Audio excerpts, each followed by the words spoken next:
Assalamualaikum warahmatullahi wabarakatuh. Bismillahirrahmanirrahim. Alhamdulillahirrabbilalamin. Ar-Rahmanirrahim. Maliki yaumiddin. Apa kabarnya Ikhwan dan Akhwat pencinta radio dan TV Silaturahim? Semoga Anda semua dalam keadaan sehat walafiat. Selamat datang di acara Psikologi Anak. Insya Allah saya Nur Fitri Taher, operator Andri, dan juga kameramen Ondi, Lantang, dan Dika akan menemani Ikhwan dan Akhwat. Narasumber kita Bapak Hamid Patilima. Kita sapa dulu. Assalamualaikum Bapak. Waalaikumsalam. Apa kabar? Baik, Alhamdulillah. Bagaimana dengan Pak Hamid? Sehat ya? Sehat. Insya Allah siap memberikan pencerahan untuk kita semua. Misalnya. Ikhwan dan Akhwat, Bapak Hamid akan membawakan tema peran orang tua dalam mewujudkan hak-hak anak. Bagaimana? Untuk lebih jelasnya kita langsung ikuti penjelasan dari Pak Hamid. Silakan Bapak. Bismillahirrahmanirrahim. Assalamualaikum warahmatullahi wabarakatuh. Pendengar radio Silaturahim di mana saja berada dan pemirsa televisi Silaturahim yang hari ini kita insya Allah akan berbagi informasi peran orang tua dalam mewujudkan hak-hak anak.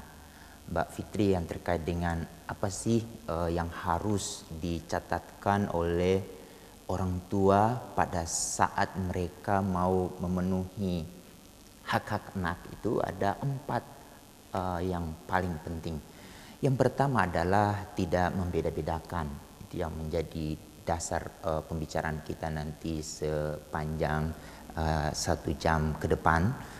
Lalu yang kedua adalah terkait dengan selalu orang tua itu harus memperhatikan kepentingan terbaik bagi anak.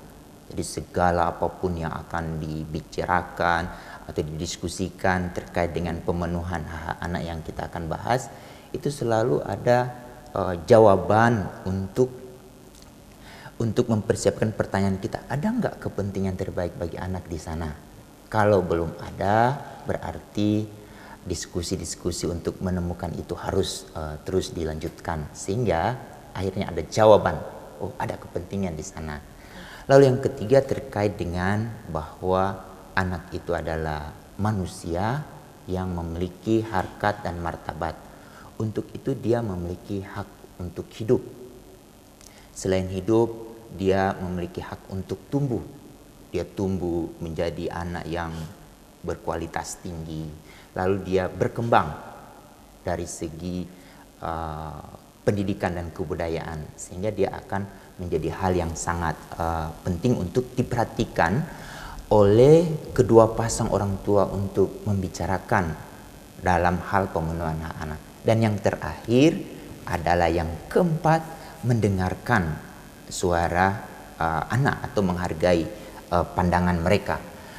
Dari 4 hal yang mendasar ini yang kemudian kalau kita berbicara tentang hak-hak anak itu kita kelompokkan menjadi 5 kelompok.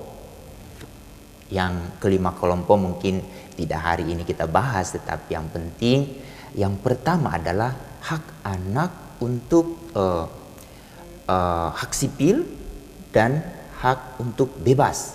Bebas dalam hal ini Mbak Fitri terkait dengan ada batasan-batasannya. Jadi tidak bebas yang seperti dibayangkan oleh orang lain bahwa kalau bicara hak asasi manusia segala sesuatu bebas. Tidak. Ada restriksinya, ada batasan-batasannya. Terkait dengan kelompok hak sipil dan kebebasan ini itu dibagi lagi menjadi beberapa item. Tetapi nanti kita bahas satu-satu. Yang hak kedua adalah terkait dengan kelompok lingkungan keluarga dan pengasuhan alternatif. Nanti pada kelompok kedua ini kita akan bicara bahwa menjadi orang tua itu yang berpengetahuan tentang anak adalah menjadi hak anak untuk memperolehnya.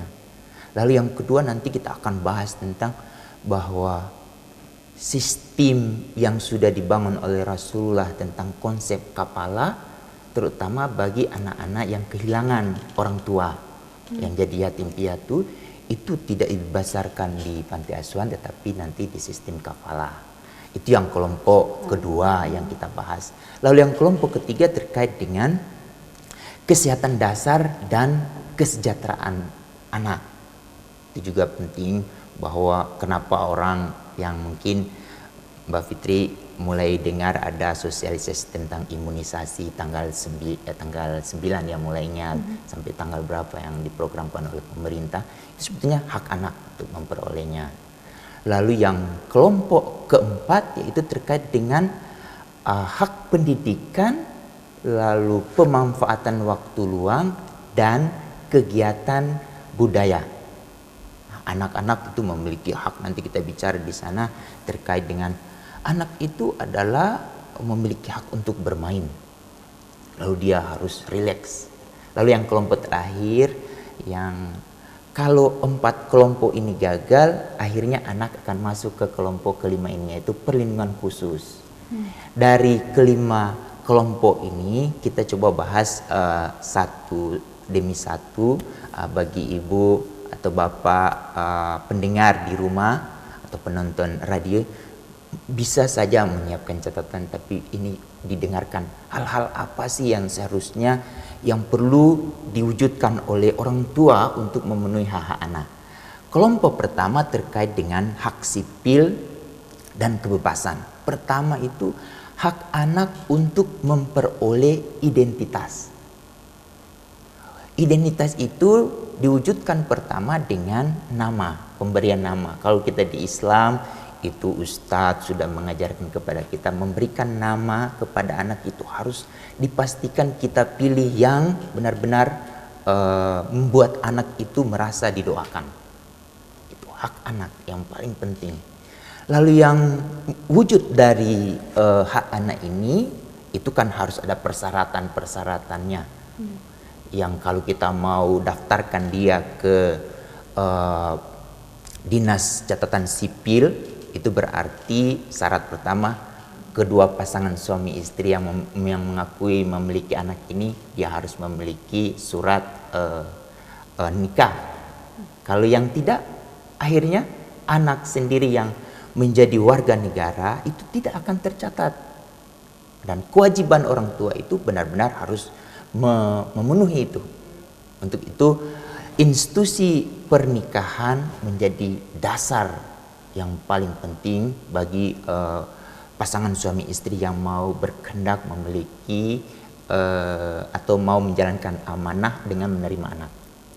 Pertama yang paling penting adalah pemberian nama, dan yang kemudian diikutkan dengan identitas nama anak itu akan diikat dalam bentuk akta kelahiran atau dicantumkan dalam kartu keluarga, sehingga anak itu akan terhitung menjadi warga negara.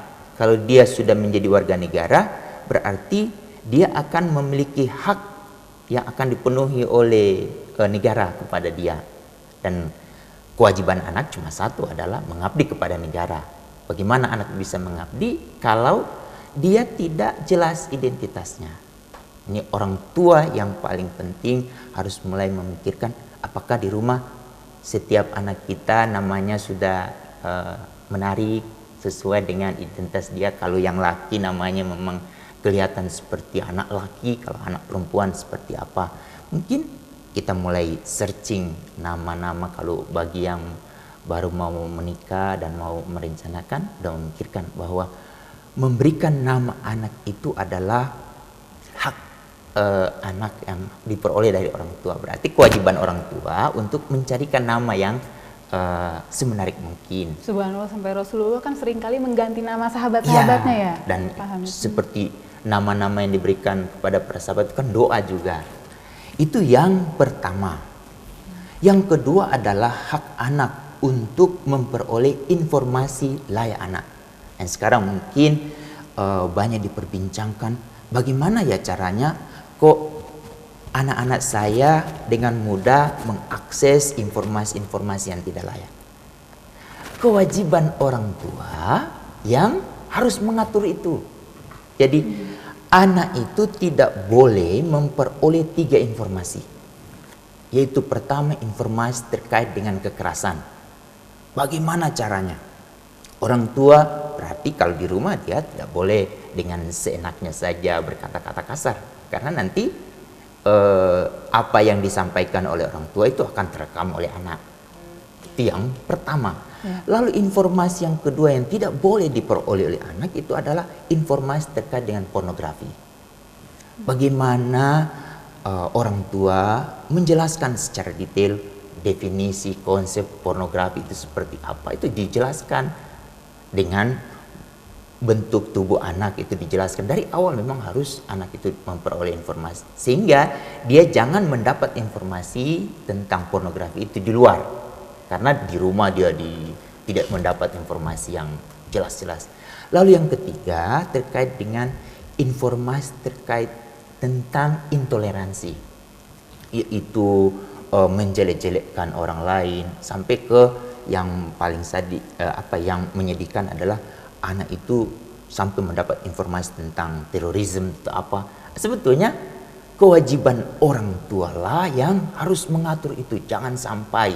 Untuk itu apa yang saya sebutkan 4 dasar yang di atas yang paling penting itu, kepentingan terbaik bagi anak itu harus diperhatikan terkait dengan penyediaan fasilitas informasi layak anak. Lalu yang kedua adalah yang dasar yang keempat adalah mendengarkan pandangan anak. Poin di situ adalah dialog. Nah, itu hak informasi layak anak itu menjadi hak anak. Nah, kewajiban orang tua bagaimana anak-anak mendapatkan terkait dengan informasi itu, apakah meningkatkan pengetahuan dia atau menjadi pembelajaran buat dia atau meningkatkan keterampilan dia sehingga dia memiliki sikap sebagai anak yang, kalau sebagai anak muslim ya, dia mewujudkan sebagai identitas sebagai seorang muslim atau anak muslim. Itu yang kelompok kedua dari hak sipil dan kebebasan. Baik Pak Hamid, misalnya gitu kita sedang menonton TV, kan sekarang kan banyak ilustrasi tentang kriminalitas yang dilakukan oleh warga Jakarta atau warga Indonesia gitu, atau berita terorisme. Apa yang harus kita lakukan? Ganti channelnya atau bagaimana? Di situ sebetulnya ruang diskusi. Ada ilmu yang sedang dikembangkan oleh teman-teman yang aktivis anak itu tentang media literasi. Di media literasi itu adalah bagaimana si anak yang akan mendapat informasi dari televisi itu dia sebetulnya dia dibekali dulu tentang bahwa apa yang dia tonton itu sebetulnya itu ada yang rekayasa, itu hanya dramatisasi. Bagaimana caranya? Anak diikut kursuskan tentang media literasi. Minimal mereka berkunjung, misalnya berkunjung ke radio silaturahim atau ke televisi-televisi yang menyajikan informasi-informasi yang tidak tepat. Siapa yang mengkoordinasikan ini? Kalau orang tua yang bertanggung jawab, dia bisa merancang kegiatan. Mungkin hari ini sekali-sekali kita kan langganan koran apa, misalnya koran Republika, berkunjung dong ke Republika. Siapa itu wartawannya? Apakah datang di sana mereka kan, insya Allah, karena kalau ada orang mau datang mau pesiar kan tamu harus dihargai, itu akan dilayani.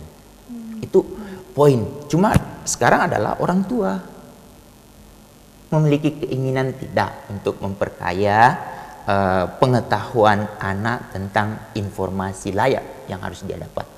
Jangan sampai dengan dia mendapat informasi itu membuat perkembangan dia terganggu. Yang bertanggung jawab pertama adalah orang tua. Jangan kita mencari siapa-siapa yang di luar. Ini gara-gara televisi, gara-gara ada akses internet. Yang sekarang yang punya, yang diberi kewenangan Allah untuk mengajak diskusi di rumah itu siapa? Orang tua. Lalu mungkin kita mulai kembangkan ada konsep diet teknologi. Itu kalau kita mau menjawab pertanyaan seperti yang diajukan oleh Mbak Fitri. Itu yang terkait dengan yang kedua. Ini yang ketiga. Hak anak untuk mendapatkan privasi. Privasi. Mbak Fitri mungkin di Al-Quran sudah jelas tuh tata aturan kalau anak sudah usia berapa harus dipisahkan dari kamar orang tuanya, dan orang tuanya harus mengunci pintu, anaknya juga harus bagaimana jangan sampai dengan mudah orang akan memasuki ke ruangan privat dia, karena dia memiliki hak. Mungkin pada saat itu dia sedang berdoa dengan Allah, kita ganggu. Tetapi orang sudah mengembangkan pemikiran, kalau kita tidak kalau kita beri hak privasi dia, berarti kita tidak boleh melihat handphone dia, tas dia dengan sembarang. Kuncinya tadi yang keempat adalah mendengarkan. Nah, kita bisa diskusi terkait dengan hak privasi, kok kita nggak bisa tahu apa informasi handphonenya. Poinnya adalah kita buat aturan. Informasi apa yang tidak boleh, informasi apa yang boleh, itu benar-benar harus disepakati. Dan kita beri kepercayaan kepada anak. Siapa lagi yang memberikan kepercayaan kepada anak kita kalau bukan kita? Kalau kita tidak percaya kepada anak kita, apa yang terjadi? Akhirnya dia akan nyuri-nyuri, atau dia akan mencoba menyembunyikan sesuatu. Ingat, kalau sekali anak berbohong, itu kan pintu awal setan masuk pada anak itu. Karena satu kali dia berbohong, dia akan berbohong keduanya lalu ketiga. Disinilah orang tua harus dengan cerdas untuk memikirkan bagaimana kita menegakkan dengan apa yang dipesankan Quran, dari hal yang memisahkan kamar, itu kan berarti menghargai privasi anak. Privasi yang mana yang harus kita hargai, itu yang kita harus diskusikan dengan anak. Bukan karena otoriter kita sebagai orang tua terus dengan seenaknya ini, tapi dialog. Itu yang sekarang juga banyak. Mungkin ada orang tua di rumah yang menjadi pejabat negara, dengan seenaknya aja mereka melakukan razia di sekolah sebelum membuat kesepakatan. Mungkin ada yang anak itu, mungkin Mbak Fitri pernah baca di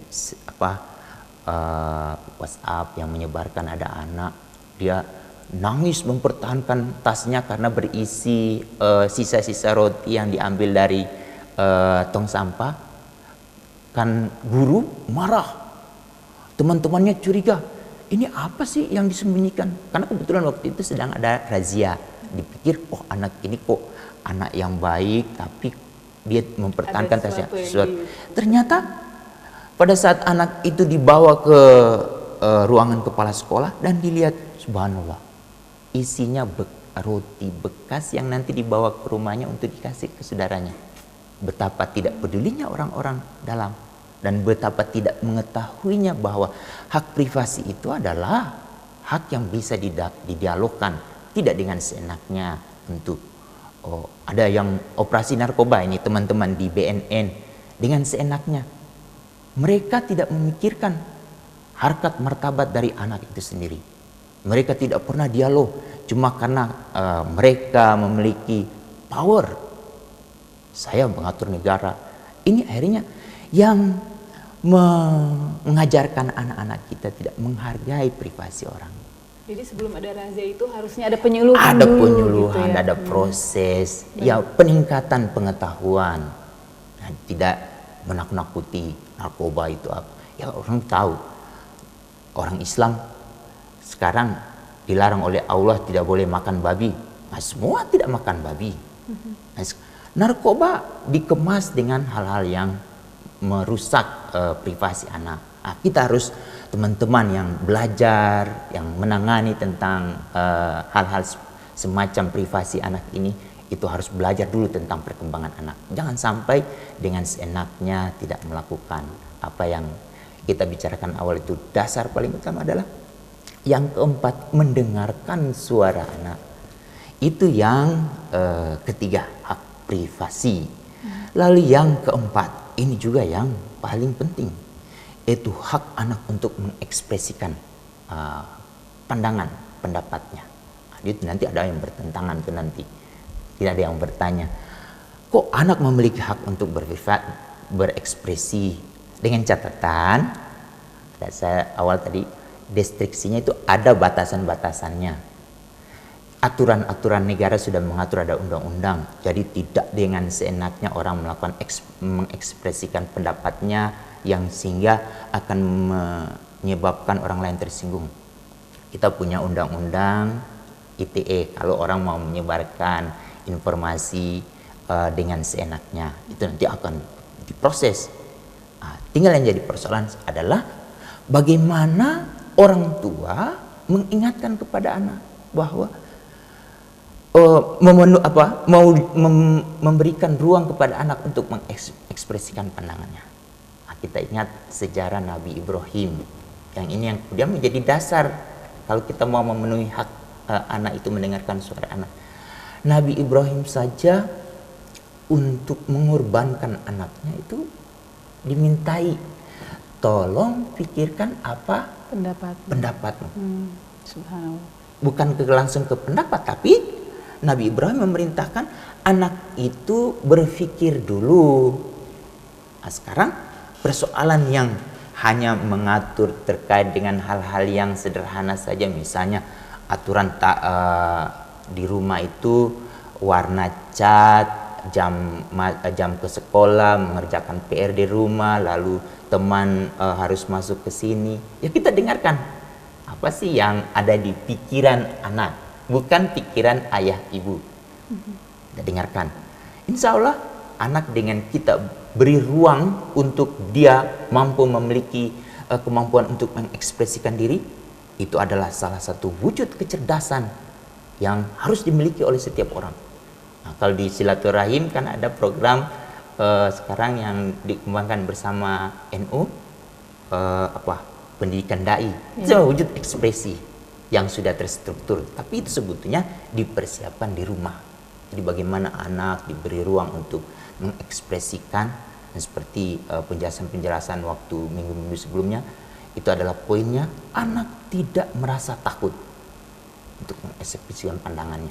Tapi pandangan seperti apa yang bisa diekspresikan oleh anak, aturan-aturannya dibangun bersama anak. Justru dilatih di rumah itu ya. Jadi mereka mulai mengerti batasannya dari rumah itu. Baik. Itu hak yang terkait dengan hak sipil dan kebebasan yang tanda kutip ada batasan-batasannya. Selanjutnya masih di kelompok ini, yaitu hak anak untuk beragama. Ini kalau kita mau dalami, ini nanti ada yang mendiskusikan, kok anak bisa memiliki hak untuk memilih agama. Catatannya, anak harus mengikuti agama ayah. Bagaimana peran orang tua untuk mewujudkan hak anak untuk beragama ini adalah kuncinya pada ayahnya. Ayahnya dengan bantuan institusi agama untuk ditingkatkan pengetahuan beragamanya dia. Jadi tentang apa itu isi Quran, isi sunnah Nabi, lalu ada sirah sahabat, ada sirah nabawiyah, terus tentang fikih. Itu orang tua harus lebih kaya pengetahuan. Jangan sampai anak itu dapat informasi yang tidak utuh dari luar, sehingga yang bisa mempengaruhi. Merasa tidak puas dengan agamanya gitu ya. Coba bayangkan kasus kemarin, ada yang bisa terpengaruh oleh satu aliran dengan aliran lain. Karena memang orang tua yang sebagai acuan. Nah ini yang kedua, orang tua sebagai model. Jadi benar-benar dia jadi model di rumah. Kalau sholat seperti apa, ngaji seperti apa, dia itu seperti yang dilakukan seperti di rumah saya. Sampai sekarang saya harus belajar tajwid malah dari anak saya. Dengan upaya keras bahwa saya ingin ada contoh untuk dia di rumah. Orang tua, jangan kita mencari alasan bahwa bagaimana anak bisa memiliki pengetahuan tentang agama, di sekolahnya dia tidak dapat materi agama yang banyak, hanya 2 jam. Itu cuma orang ingin berdebat aja. Tapi sebetulnya kewajiban orang tua di rumah, karena dia diamanahi anak, ya dia dong yang harus memikirkan. Kalau dia tidak punya waktu yang luang, tetapi tidak ada kata tidak mau belajar, jangan menyerahkan kepada ustadz yang datang ke rumah. Ustadz yang datang ke rumah juga harus kita tahu latar belakangnya seperti apa. Jangan sampai setelah dia mendapat pelajaran dari ustadz, tidak sesuai dengan Al-Quran dan Sunnah, jadi bermasalah lagi. Nah, poinnya, filternya ada di orang tua kalau mau mewujudkan hak-hak anak. Jadi kita tidak boleh lagi, ya mungkin nanti ada yang bertanya bagaimana caranya. Saya selama ini tidak pernah belajar agama. Berarti ibu bapak jadi ayah ibu selama ini bagaimana? Nah, ini poin penting. Jadi hak anak untuk beragama itu adalah sesuai agama ayahnya. Nah, di Al-Quran jelas. Kalau mau proses pernikahan harus sudah tegas tuh. Kalau ayah muslim, ya ibunya harus muslim. Kalau ibunya harus muslim. Di Quran itu jelas. Tetapi banyak orang juga pingin ambil yang mudahnya saja karena cinta. Kalau dia cinta lalu dia menyimpangkan persoalan ini, berarti dia akan bermasalah pada proses mendampingi anaknya. Jadi proses perkembangan anak, lalu pemenuhan hak anak untuk beragama, itu dia tidak akan dapat. Akhirnya si anak bergantung pada mencari informasi dari YouTube kah, dari Google, atau dari berbagai apapun yang menurut dia bisa memberikan kedamaian di hatinya gitu ya. Nah, mungkin teman-teman sudah dengar ada yang dia awalnya beragama dengan bagus tapi berubah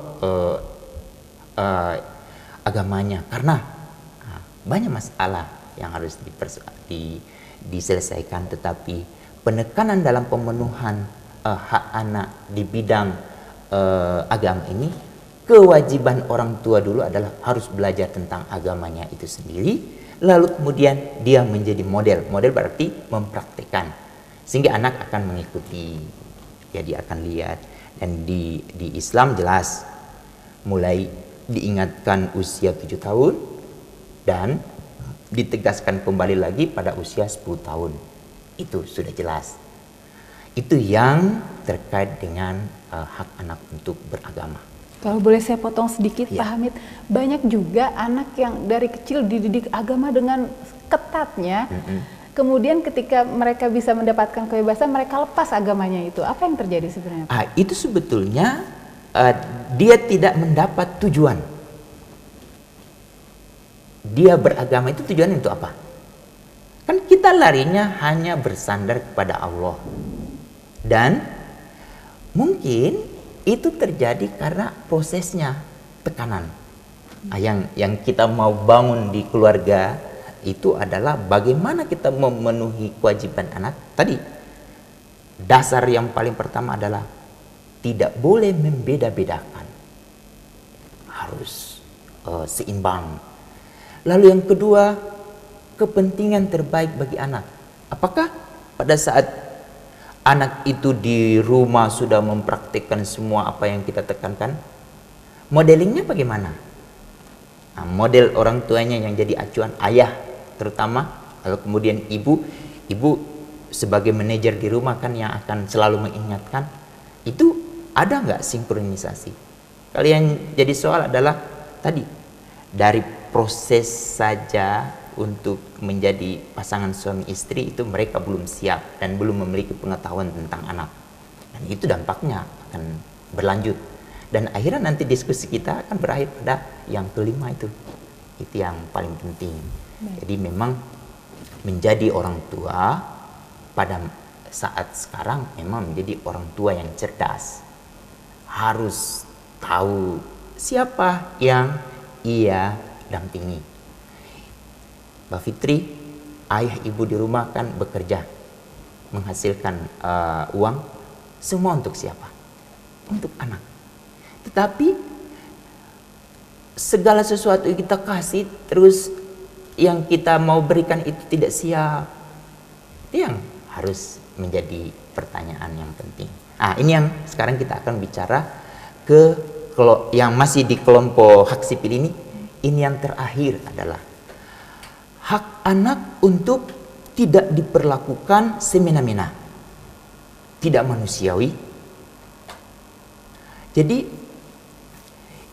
kalau aparatur negara yang akan melakukan kekerasan pada anak ini, dia akan menjadi pelaku torture, akan dihukum berat. Bagaimana dengan orang tua yang melakukan hal sewenang-wenang terhadap anak, merendahkan martabat dia, Tidak merasa terancam. tidak merasa terancam, dia tidak dipanggil dengan nama-nama yang tidak mengenakan, lalu dia tidak diberi stigma dengan mengeluarkan kata-kata magic dari orang tua yang membuat anak itu merasa terhukum. Kalau orang tua sih pada saat detik dia mengeluarkan kata-kata itu dengan mudahnya keluar, tetapi beberapa detik kemudian dia akan menyesal. Bagaimana sebagai orang tua untuk mengolah ini? Jadi pikirkan dulu sebelum mengeluarkan sebuah pernyataan yang menyakiti perasaan, harkat, dan martabat anak. Kita tidak dengan seenaknya memanggil nama anak bukan namanya sesungguhnya. Kita harus mulai tidak mengeluarkan kata-kata yang ada di kebun binatang, yang aneh-aneh. Itu yang jadi poin adalah di dalam kelompok hak sipil dan kebebasan yang terakhir ini adalah anak memiliki hak untuk diperlakukan dengan tidak semena-mena. Jadi dia ditingkatkan, harkat martabatnya ditinggikan sebagai manusia seutuhnya. Dan harus kita bangun juga, menyakiti satu anak itu berarti menyakiti semua anak. Kalau kita di Islam, menyakiti satu muslim akan menyakiti anak juga, harus seperti itu, kita harus bangun. Karena dia akan menjadi bully bagi teman-temannya, Iya. misalnya di sekolah. Ya, itu Baik. kalau kita bicara tentang hal ini, itu akan menyerempet Mata banyak rantainya persoalan. panjang sekali. Dari awal, dari di rumah, kalau anak kita tidak mau merendahkan martabat orang lain, dia diperlakukan tidak seperti itu. Subhanallah, saya jadi makin berpikir bahwa Rasulullah itu ahli perkembangan anak Ya. yang luar biasa ya. Saya ingat ketika di satu majelis, di samping Rasulullah itu ada anak kecil gitu. Rasulullah ingin membagikan minum, minta izin dulu, bolehkah saya melewati kamu dan menuju sahabat yang lain? Tapi anak itu bilang tidak, saya mau minum setelah Anda Rasulullah. Dan diberikan hak itu kepada anak itu, luar Jadi, biasa. menghargai pendapat. Luar Kenapa biasa. contoh-contoh semacam ini kita tidak ambil? Ya. Sebetulnya insya Allah mungkin beliau belajar dari apa yang dilakukan Nabi Ibrahim. Kalau yang dilakukan oleh Nabi Ibrahim udah tingkat tinggi, Nabi menunjukkan yang sederhana, keseharian yang sederhana, dan itu yang benar-benar harus kita lakukan. Seperti ada satu kisah pada saat Nabi mengecup bayi, terus bayi mengeluarkan najis, Pipis. terus marah ibunya. Oh, Nabi malah ini kalau ini pakai, kalau sekarang pakai rinse deterjen, itu hanya berapa rupiah. Tetapi sekali bentakan itu beberapa saraf yang terputus. Nah, itu para neurolog sudah mengkaji itu banyak sekali. Hanya kita bicara tentang pemenuhan hak sipil dan kebebasan. Lalu yang kelompok kedua, lingkungan keluarga dan pengasuhan alternatif. Ya. Poin utama di sini, ini yang menjadi paling penting, dan ini insya Allah kalau ini benar dipikirkan oleh institusi agama, yaitu bagaimana menyiapkan ayah dan bunda yang berpengetahuan tentang pengasuhan. Karena hak anak untuk memperoleh ayah yang mengetahui tentang pengasuhan itu benar-benar harus dipenuhi oleh seorang ayah. Hak fundamental sepertinya. Fundamental. Jadi karena prinsipnya institusi pendidikan pertama adalah rumah. Berarti ayah dan bunda sebagai guru, ini materi yang 2 minggu lalu sudah disampaikan, yaitu tentang perkembangan anak. Jadi ayah bunda mungkin yang baru mempersiapkan juga coba mulai kumpulkan materi-materi tentang anak. Jangan berpatokan pada pengalaman orang zaman dulu. Sekarang anak sekarang adalah masanya sekarang. Jika sebagai orang yang bervisi bahwa anaknya nanti menjadi anak yang soleh, soleha, lalu hebat di berbagai pengetahuan, ya kita harus persiapkan jalan untuk itu. Jadi materi-materi bagaimana sih mengasuh yang bagus, yang tepat ala Rasulullah atau ala para sahabat, lalu ala para ahli-ahli. Kalau kita mengacu pada para ahli psikolog, itu mereka hanya belajar dari satu anak mereka yang mereka teliti, seperti ahli tentang kognitif, Piaget hanya belajar dari anaknya dia. Lalu banyak lagi Erik Erikson, ya belajar dari anaknya tentang pendidikan seks.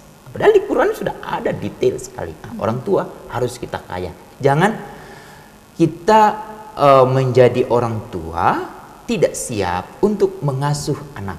Nah, apalagi sekarang, kan saya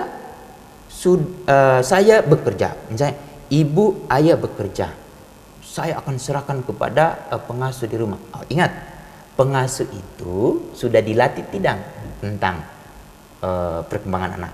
Kalau belum, nanti anak kita akan diperlakukan dengan tidak tepat. Kita lalu mengeluh, lalu apa? Tidak ada alasan. Kalau mau bicara tentang anak, itu tidak ada alasan-alasan yang harus dibangun. Karena selalu dasar kepentingan terbaik bagi anak itu adalah dipertimbangkan paling utama. Itu menjadi prinsip kita mau mempersiapkan anak.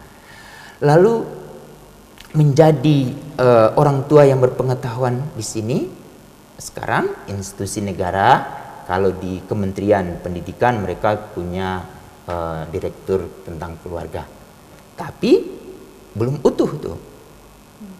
Nah, dari awal mana nih? Berarti dari Kementerian Agama. Tetapi yang paling penting, yang paling dekat dari rumah adalah institusi agama, yaitu musola, masjid. Kalau bisa mungkin mulai dipikirkan ada kelas-kelas tentang parenting. Nah, di situ nanti kita minta guru atau ustadz untuk mengajarkan apa sih yang dilakukan oleh Rasulullah terkait dengan membesarkan anak-anaknya sehingga menjadi anak-anak yang hebat.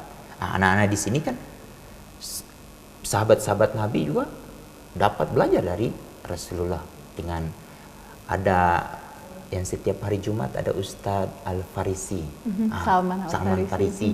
Itu beliau tuh bercerita enak sekali tentang pengasuhan ala Rasulullah. Nah, itu yang harus dimiliki oleh setiap kita yang mengakui sebagai Muslim. Poin penting. Itu yang pertama terkait dengan pengasuhan lingkungan keluarga dan pengasuhan alternatif. Yang kedua adalah terkait dengan pemantauan anak-anak yang terpisah dari keluarga, terutama yang saat sekarang ada di institusi pengasuhan alternatif, yaitu panti asuhan. Kalau di zaman Rasulullah, beliau sebelum jadi Rasul sampai beliau jadi Rasul, dan insya Allah konsep beliau itu diakui oleh internasional, dan itu yang dicatatkan di Konvensi Hak Anak tentang konsep kafalah. Tentang kafalah itu adalah bahwa panti asuhan yang sekarang berkembang banyak di Indonesia itu hanyalah alternatif terakhir. Tapi yang paling utama adalah kalau ada anak dari keluarga miskin, mungkin ayahnya tidak memiliki kelebihan rezeki, kan dia punya paman, punya bibi. Kalau di Jawa ada istilah ngenger atau apa ya, itu sekarang mulai hilang. Padahal itu konsep Islam sekali. Lalu terkait dengan misalnya kalau dia yatim piatu, itu mungkin di keluarga ayah atau di keluarga bundanya. Nah, cuma pastikan kalau keluarga-keluarga itu sudah berpengetahuan tentang anak, insya Allah anak itu akan merasa nyaman dan tidak kehilangan jati diri anak. Karena kalau anak masuk terakhir ke institusi pengasuhannya itu panti asuhan, anak itu semakin lama dia di panti asuhan, dia semakin menurun kecerdasan emosi dia. Dia tidak akan atau kehilangan. Nah, itu yang paling penting. Mulai kita pikirkan, mungkin kita mulai diskusikan bagaimana ya menegakkan kembali tentang konsep kafalah. Itu sebabnya mungkin banyak orang tua yang mengeluhkan bahwa mengangkat anak dari panti asuhan itu berat sekali, mungkin karena sudah terlalu lama tinggal di panti asuhan ya Pak ya. Nah, ini yang nanti yang poin yang ketiga yang kita bahas tentang adopsi. Yang pertama ini bahwa kalau anak mau kita masukkan ke institusi, itu adalah alternatif terakhir jika sudah tidak ada keluarga intinya dia, keluarga besarnya dia sudah tidak bisa terlacak. Nah, bagaimana kita memastikan? Berarti di sini peran RT, RW yang benar-benar sungguh-sungguh. RT, RW bukan hanya bekerja pada saat hanya ada yang ngurus KTP atau mau urus surat keterangan baru dia difungsikan. Tapi sekarang coba mulai, kalau mau bangun sebuah keluarga yang benar-benar utuh, dan seperti yang kita kehendaki supaya anak itu merasa nyaman, aman, itu peran-peran institusi. Di sini kembali lagi institusi agama ambil bagian penting, karena ayah bundanya sudah tidak ada, berarti tinggal keluarga besarnya. Bagaimana keluarga-keluarga besar ini akan menampung anak ini sehingga dia tidak kehilangan jejak. Ini yang kedua. Yang ketiga terkait dengan pengangkatan anak, adopsi. Kalau di Quran sudah jelas, Nabi diperintahkan oleh Allah bahwa anak angkat itu tidak akan mendapat nasabnya. Itu jelas. Itu di undang-undang negara juga seperti itu. Cuma yang belum diketahui oleh banyak pihak yang mau mengangkat anak tidak mengikuti proses. Mengangkat anak itu yang pertama adalah pasangan suami istri itu benar-benar harus lulus dulu menjadi pasangan suami istri. Berarti dia ada mengikuti tes. Jangan sampai pada saat dia mendapat anak yang diangkat, dia tidak memperlakukan anak itu sebagaimana anaknya benar yang sesungguhnya. Yang kedua adalah kita memastikan jangan sampai kedua pasangan suami istri yang mengangkat anak ini kesejahteraannya tidak cukup untuk membesarkan anak ini. Ini nanti akan bermasalah. Nah, yang ketiga ini yang paling penting adalah alasannya kenapa mau mengangkat anak. Bukan karena rasa kasihan. Itu tidak boleh. Oh, ini karena anak ini Pak, kita harus angkat. Tidak. Karena itu akan bisa saja dikhawatirkan ada anak yang diangkat itu hanya sebagai pemancing. Memancing kalau kebetulan dia lama menunggu proses kehamilan itu lama sekali, akhirnya dia bangunlah memancing. Memancing ini sebetulnya bukan hanya kejadian sekarang, sejak zaman dulu itu sudah ada. Nah, akhirnya nanti anak ini yang diangkat akan diabaikan. Yang lebih parah adalah ada kedua pasang suami istri yang mengangkat anak itu menghilangkan jejak orang tua biologis. Itu banyak kejadian di Indonesia, di Eropa yang kita anggap tidak Islami. Justru mereka sekarang mendorong anak-anak yang diangkat, yang kebetulan anak-anak Indonesia itu mereka suruh untuk mencari orang tua biologisnya itu siapa. Dia cari. Karena di Indonesia waktu proses pengangkatan anak tidak beraturan secara administrasi, akhirnya orang tua biologisnya susah diketemukan. Yang untung sekarang mungkin ada televisi yang punya investigator, wartawan investigator yang berhasil mengungkap itu bisa menemukan, bisa menyatukan. Tapi ini benar-benar harus dipikirkan oleh tadi orang tua bahwa untuk mengangkat anak dengan tidak semudahnya, dengan tidak senang. Bagi orang tua yang mengangkat anak terus ingin memberitahukan identitas asli mereka kepada anak-anaknya, Sebaiknya pada usia berapa sih Pak anak-anak? Sejak dari awal. Paling mudah ya Pak Paling ya? mudah dia harus diajar Baik. disiplin. Jangan Baik. kita coba bayangkan Bunda Fitri pada saat mau akad nikah baru disampaikan, aku ayahmu ini bukan walimu. Bagaimana? Pingsan kali. Pingsan yang selama ini dia. Hal-hal ini sudah dipikirkan oleh Islam, tetapi Baik. ilmu-ilmu terkait dengan ini tersimpan rapi di rak-rak bukunya orang-orang Islam yang sebagai ustadz. Coba mulai kita bicara, kalau bicara anak benar-benar total. Lebih dini lebih baik ya Pak Lebih ya? awal. Ini yang Baik. paling penting. Mungkin bagaimana ya caranya, apa mungkin terhadap anak yang kita angkat itu panggilan ke kitanya beda, misalnya Mama Fitri, bagaimana gimana ya Pak ya? Itu teknis saja. Tetapi sebetulnya kejujuran, Baik. lalu menyampaikan, kan kita harus membesarkan anak ini dengan apa? Iya. Dia akan respect, itu dia harus seperti apa? Kan ada juga aturan di Islam, kalau dia bukan muhrim bagaimana? Betul. Itu yang terjadi, dan orang memanfaatkan, ada yang kalau Ustadz Hussein menyampaikan, ada yang membelokkan hadis itu. Itu jadi seru juga tuh. Yang benar itu seperti apa dihukum pemenuhan hak anak, itu sejak dari awal proses untuk mengangkat anak tidak dengan semudahnya. Yang paling ditekankan di Al-Quran adalah tidak mencantumkan nama ayah angkatnya, tetapi ayah biologisnya. Jadi nasabnya, supaya pada saat proses aturan administrasi negara atau administrasi perdata, anak itu benar-benar dia memiliki identitas. Nah, untuk itu hak sipil tadi pertama adalah nama, itu akan bersentuhan pada pengangkatan anak. Itu yang terkait dengan kelompok kedua. Nah, sekarang kita bicara tentang kelompok ketiga. Sebelum bicara ke kelompok ketiga Pak Hamid, Ikhwan dan Akhwat jangan kemana-mana, kita akan jeda dulu sejenak. Setelah jeda kita akan kembali ke pembahasan topik ketiga, dan juga kami akan membacakan pertanyaan dari Ikhwan dan Akhwat. Jangan kemana-mana, kami akan segera kembali.